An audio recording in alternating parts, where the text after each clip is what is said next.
잠자리 동화 아르키메데스.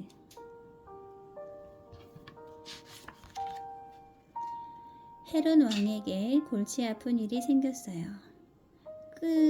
아무래도 아르키메데스를 불러야겠군. 아르키메데스는 헤론 왕의 어려운 문제들을 쉽게 풀어주었거든요. 폐하, 부르셨습니까?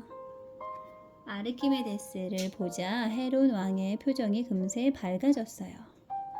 신전에 바칠 금관에 은이 섞여 있다는 소문이 있어. 그대가 이 문제를 해결해 주시오.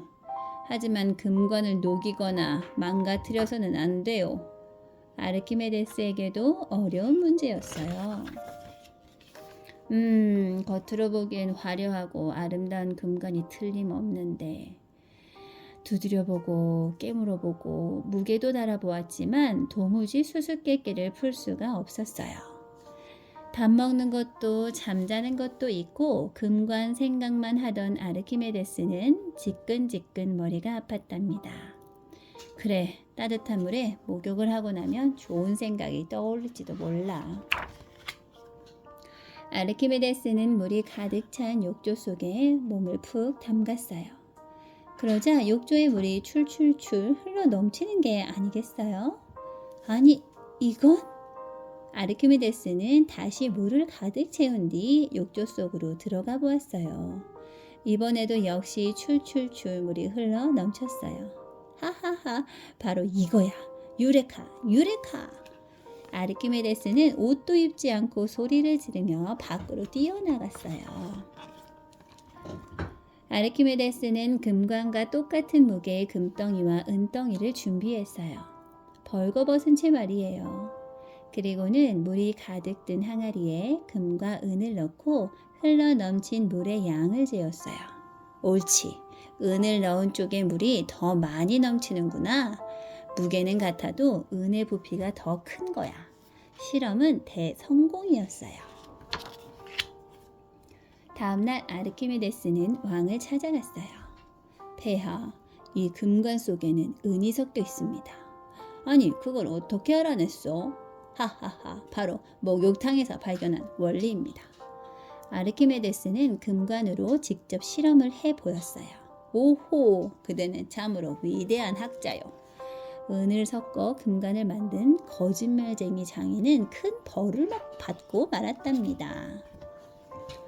어느 날 아르키메데스는 들길을 걷다가 농부들이 땀을 뻘뻘 흘리며 물을 길어오는 것을 보았어요. 좀 더 편하게 물을 길어올 수 없을까? 얼마 후 아르키메데스는 손쉽게 물을 퍼올릴 수 있는 기계를 만들었어요. 자, 모두들 힘껏 돌려보시오. 커다란 용수철관이 담긴 통을 비스듬히 눕혀서 돌리자 쏘쏘 물이 나왔어요. 와, 물이다, 물이 나온다. 사람들은 이제 힘들게 물을 깃지 않아도 되었지요. 아르키메데스가 질의 원리를 연구할 때였어요. 요즘 아르키메데스가 이상한 소리를 떠벌리고 다닌다지. 이상한 소리라니? 지렛대와 발판만 있으면 지구를 움직일 수 있대. 하하하, 별 미친 녀석을 다 보겠군. 사람들의 이야기는 헤론 왕의 귀에까지 들어갔어요. 아르키메데스가 그런 소리를 했단 말이지. 당장 아르키메데스를 불러오너라. 마침 궁궐에는 골칫거리가 하나 있었어요. 큰 배를 만들어 놓고 바다에 띄우지 못했던 거예요. 왕은 아르키메데스를 시험하기로 했어요. 그대는 지구도 움직인다고 하니 저 배를 바다에 띄우는 것쯤은 간단하겠지. 네, 지렛대를 이용하면 쉽게 움직일 수 있습니다. 아르키메데스는 자신있게 대답했어요. 드디어 배를 바다에 띄우는 날이에요. 자, 이제 배를 띄우겠습니다. 아르키메데스는 한쪽 손에 잡고 있던 밧줄을 잡아당겼어요. 그러자 거짓말처럼 배가 움직이기 시작했답니다. 드르륵 드르륵. 지렛대를 따라 움직이던 배는 파도를 가르며 바다로 들어갔어요. 와, 굉장하다. 100명이 끌어도 꿈쩍 않던 배를 겨우 한 손으로 바다에 띄우다니. 아르키메데스가 배를 움직인 것은 바로 복합 도르래와 지뢰의 원리였답니다. 평화롭던 시라쿠스에 전쟁이 일어났어요. 로마 군대가 바다와 육지로 떼지어 몰려왔지요. 아르키메데스, 당신의 지혜가 필요하오.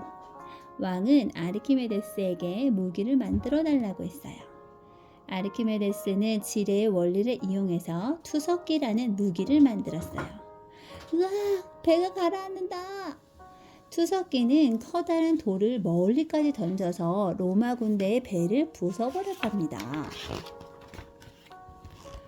로마 군대는 불이 나게 도망을 쳤어요. 하지만 뒤에서는 아르키메데스가 새로 만든 무기가 기다리고 있었어요. 아, 눈부셔. 저게 뭐지? 이런, 배에서 연기가 나잖아. 바로 오목 거울을 이용한 무기였어요. 오목 거울로 빛을 모아 비추면 불이 붙는 거예요. 시라쿠사는 아르키메데스 덕분에 로마 군대를 크게 무찔렀답니다. 아르키메데스는 계속해서 새로운 무기를 만들어 시라쿠사를 지켰어요. 그러나 전쟁은 끊이지 않았고 시라쿠사는 식량이 떨어져 더 이상 버틸 수가 없었답니다. 시라쿠사 성이 무너질 무렵 아르키메데스는 바닷가에서 도형을 연구하고 있었어요. 로마 군대가 몰려오는 것도 모르고 말이에요. 로마 병사들은 아르키메데스가 모래 위에 그려놓은 도형을 마구 짓밟았어요. 내 도형들을 망가뜨리면 안 돼. 이건 아주 중요한 연구란 말이야. 뭐야? 미친 늙은이로군. 로마 병사는 허리에 차고 있던 칼로 아르키메데스를 찌르고 말았어요. 무식한 병사 때문에 위대한 과학자를 잃었구나. 로마의 장군은 아르키메데스를 알아보고 크게 슬퍼했답니다. 수학을 사랑했던 아르키메데스는 친구들에게 입버릇처럼 말했대요. 내가 죽거든 내 무덤에 꼭 원기둥 모형의 비석을 세워주게. 아르키메데스의 유언대로 그의 무덤에는 원기둥 모형의 비석이 세워졌지요. 아르키메데스의 많은 이론과 발명은 어린 과학자들의 꿈을 키워주는 소중한 지렛대가 되고 있답니다. 유레카로 유명한 아르키메데스가 위대한 학자로 알려지기 전 어떤 과정을 거쳤는지는 의외로 잘 알려져 있지 않습니다. 그가 명성을 날리기까지는 사실 끝없는 배움에 대한 열정이 숨어 있습니다. 천문학자의 아들로 태어난 아르키메데스는 어려서부터 다양한 기술을 익힐 수 있었습니다. 그는 더 많은 것을 알고 싶어 했고 결국 이집트로 유학까지 떠납니다. 또한 알렉산드리아의 연구소에서는 기하학을 배우기까지 합니다. 이러한 배움에 대한 열정을 지속하며 이 배운 것을 토대로 많은 발견과 발명을 하게 된 것입니다. 죽는 순간까지도 연구를 계속하였던 아르키메데스. 나에게 충분히 긴 지렛대와 단단한 지렛목을 준다면 한 손으로도 세상을 움직일 수 있다. 그가 이렇게 자신감 있게 말할 수 있었던 것은 그가 누구보다 많은 것을 배우고 많은 것을 알았기 때문입니다.